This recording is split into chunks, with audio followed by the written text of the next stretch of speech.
میرے رسول پاک علیہ السلام کی خدمت میں عورتیں آئیں، عرض کرنے لگے یا رسول اللہ اسلام میں ہمارے لیے بھی کوئی نفع ہے؟ حضور نے فرمایا کیا ہوا؟ کہنے لگی حضور ہمیں تو نقصان ہی نقصان نظر آ رہا ہے اپنے حق میں، حضور بتلائیں اگر آپ کے دین میں کوئی خیر ہے تو ہم کلمہ پڑھیں فٹافٹ، باقی تو دنیا میں ہمیں اپنا نقصان ہی دکھائی دیتا ہے۔ یہ بھی امام طبرانی نے لکھا ہے، محبوب علیہ السلام نے فرمایا تم پہلے اپنی بات کرو، پوچھنا کیا چاہتی ہو؟ کہنے لگے یا رسول اللہ ایک تو ہم نے سنا ہے اسلام میں بھی ایک معاملہ یہ ہے کہ جن دنوں عورت ناپاک ہوتی ہے وہ نماز نہیں پڑھ سکتی، وہ روزہ نہیں رکھ سکتی۔ حضور یہ دینی نقصان ہوا،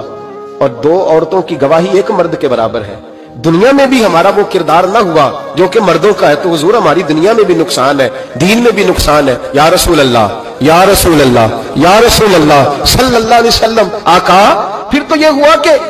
ہفتے مہینے کے بہت سارے دن عورت ویسے ناپاک رہی، دین سے دور رہی، اور اگر وہ قومی معاملات میں کوئی کردار ادا کرنا چاہے پھر بھی اس کی گواہی دو عورتوں کی ایک مرد کے برابر، تو حضور دنیا کا بھی نقصان دین کا بھی۔ میرے کریم نے فرمایا بیٹھ جاؤ بیٹھ جاؤ۔ عورتیں بیٹھ گئیں تو محبوب فرمانے لگے تمہیں پتہ ہے جب کسی کے گھر میں بیٹی پیدا ہوتی ہے حضور کیا ہوتا ہے؟ فرمایا میرا مالک دو فرشتے بھیجتا ہے، فرمایا وہ آ کے گھر والوں کو سلام کہتے ہیں، جنوں اور انسانوں کے علاوہ ساری دنیا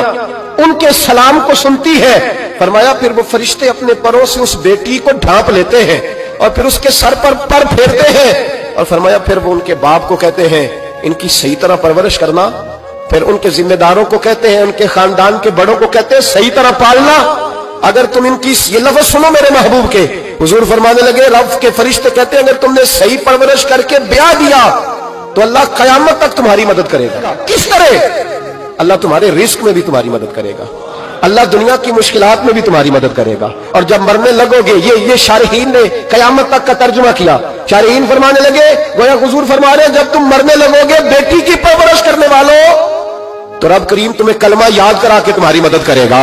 اور نکیرین کے سوالات قبر میں آسان کر کے تمہاری مدد کرے گا، اور قبر میں جنت کی کھڑکی کھول کے تمہاری مدد کرے گا، میزان عمل پر تمہارے عملوں کا وزن زیادہ کرا کے اللہ تمہاری مدد کرے گا، پل صراط پہ تمہیں آسانی سے گزار کے تمہاری مدد کرے گا۔